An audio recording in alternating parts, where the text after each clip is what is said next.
SSC সিজিএলে আসা এই অঙ্কটা দেখে তোমরাও কি ভয় খেয়ে যাও? যদি উত্তর হ্যাঁ হয় তাহলে নেক্সট 1 মিনিটের মধ্যে তোমার সেই ভয় আর কোনো দিন থাকবে না।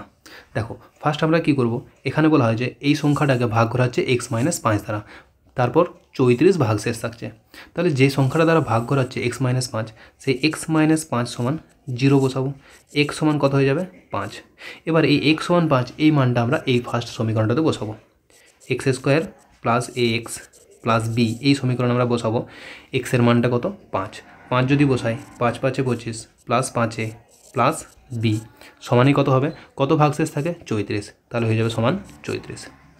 সিমিলারলি এই যে রাশিটা আছে এটাকেও x-5 দ্বারা ভাগ করলে 52 ভাগশেষ থাকে। তাহলে x-5 সমান 0 বসালে x সমান কত? 5। এবার x সমান 5 এই মানটা আমি বসাবো এই সমীকরণে। যদি বসাই তাহলে পাবো 5 5 25 প্লাস 5b প্লাস a সমান কত ভাগশেষ থাকছে? 52। তাহলে 52। এবার আমাদের বের করতে কী হবে? a plus B. এই দুটো সমীকরণের সাহায্যে আমাদেরকে a প্লাস বি বের করতে হবে।